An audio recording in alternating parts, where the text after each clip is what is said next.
At eto nga yung part 2 sa salubong namin sa taong 2024. Bali, pina-off ko muna yung video okay at sabi ko nga itulungan nga ako pag-aayos ng lamesa pero ang ending kami nga lang ni ABM ang nag-ayos. Simple at konti lang talaga yung handa namin at kung ano lang talaga yung kaya ng budget at yun lang talaga ang nabili namin. Mahirap din naman talaga yung maghahanda ako ng marami tapos maglalagay ako ng maraming pera sa lamesa baka naman sigilin ako ng aking pinagkakautangan.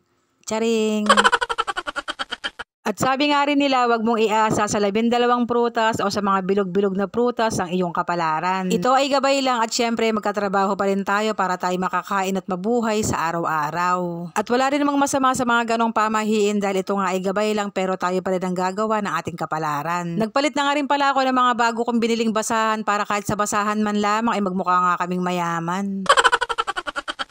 Sa totoo lang, basahan lang talaga yung nabili kong bago dito sa aming bahay ay kahit nga kaming mag-asawa ay wala ngang bagong damit. At okay lang din naman sa amin kahit wala kaming bago basta yung mga anak ko ay meron. At dahil kulay green nga daw ang isa sa lucky color of the year kaya naman nagpalit na ako ng damit. At hindi ko yan binili dahil wala naman talaga kaming bago, yan ay papasko lamang ng grocery na aming suki. At sa totoo lang, nung time na yan, gusto ko na talagang hilahin na mag alas 12 dahil baka mamaya pag nagpicture kami na alas 12 ay wala na nga yung crispy pata. Pagkaluto pa lang kasi talaga ng crispy pata, isa't isa na nga ang dot-dot.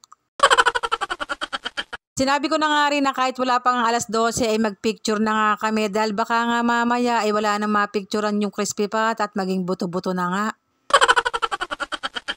At nung time na yan ay naghahanap na talaga ako na magpipicture sa aming mag-anak dahil wala naman akong tripod at ganun nga ang ginagawa namin taon-taon. At doon nga sa nagpicture sa aming mag-anak ay thank you kahit naghahanap ka lang ng kapatid mo ay nahila ka namin para nga kami ay picturean. At super thankful lang talaga ako kay Lord dahil kapag sumasapit nga yung ganitong okasyon ay sama-sama at buo nga kami. Na kahit nga minsan kulang or salat ay mas pinapaintindi ko sa mga anak ko na mas maswerte kayo dahil mas nakakapag-aral nga kayo. At ang tanging dalangin ko lang talaga ay wag nang madagdagan na aming mga aso.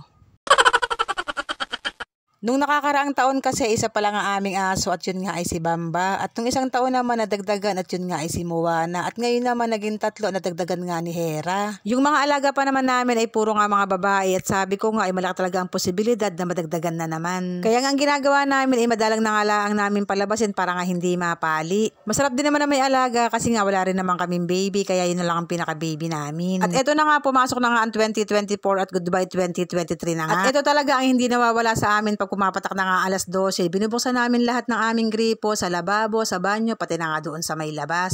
At inantay lang talaga nila na maka alas 12 at eto nga hindi na nga talaga nila tinantanan tong crispy pata. Bago nga daw maubos ay eto pinagtatabi na nga ni criminology si Kim dahil nga daw pupunta dito sa may amin. Ang sabi nga niya ay ubusin nyo na basta si Kim ay naipagtabi na. At syempre magpapatalo ba naman tayo ay kailangan din nating matikman ang crispy pata.